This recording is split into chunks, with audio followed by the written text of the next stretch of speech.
Capítulo 2. Como as Escrituras chamam o Espírito Santo. Ele está em toda a Bíblia.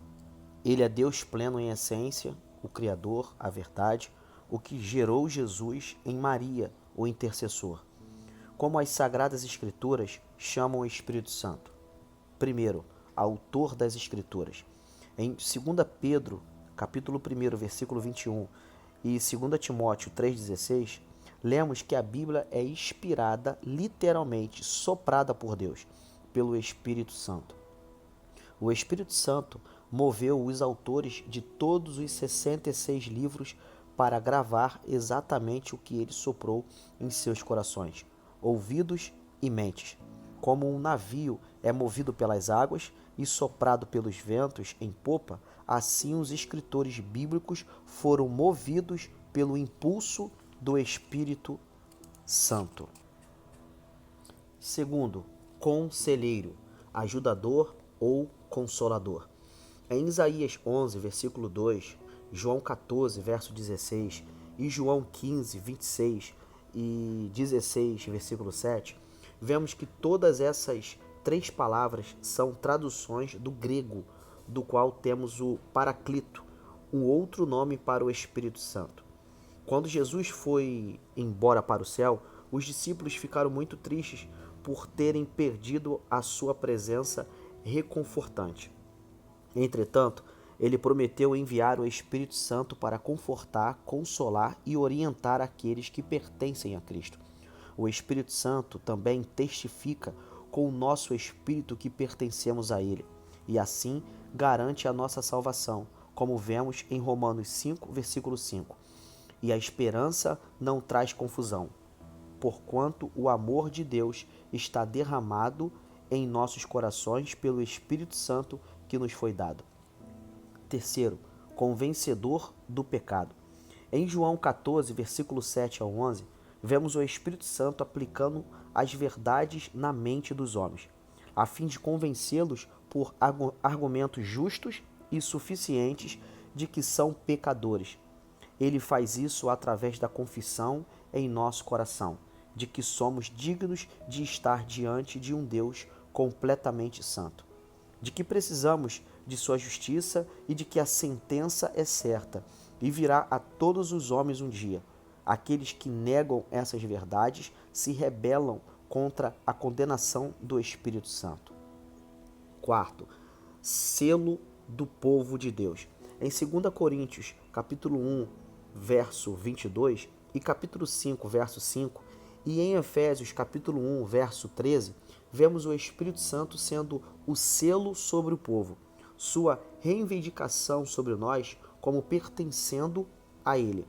O dom do Espírito Santo para os crentes é uma entrada da nossa herança celestial, a qual Cristo nos prometeu e garantiu na cruz.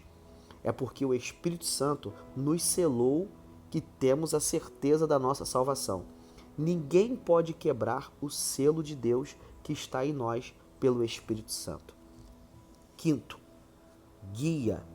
Em João 16, versículo 13, vemos que da mesma forma que o Espírito Santo guiou os escritores das Escrituras para registrar a verdade, assim ele promete guiar os crentes em toda a verdade e a compreenderem essa verdade. A verdade de Deus é loucura para o mundo, porque é discernida espiritualmente. 1 Coríntios, capítulo 2, verso 14. Aquele que pertence a Cristo tem a habilitação do Espírito, que nos guia em tudo o que precisamos saber a respeito de assuntos espirituais. Aqueles que não pertencem a Cristo não têm um intérprete para orientá-los a conhecer e compreender a palavra de Deus. Sexto, habitar dos crentes. Em Romanos 8, verso 9 ao 11, Efésios 2, versículo 21 e 22 e 1 Coríntios, capítulo 6, verso 19, vemos o Espírito Santo habitando no coração do povo de Deus. E essa habitação é a característica distintiva da pessoa regenerada, de dentro dos crentes. Ele dirige, orienta, conforta e nos influencia, bem como produz em nós o fruto do Espírito. Gálatas 5, verso 22 e 23. Ele fornece a conexão íntima entre Deus e seus filhos. Todos os verdadeiros crentes em Cristo têm o Espírito residindo em seu coração. Sétimo, intercessor. Em Romanos 8, verso 26, vemos que um dos aspectos mais encorajadores e confortantes do Espírito Santo é o seu ministério de intercessão, em nome daquele em quem ele habita.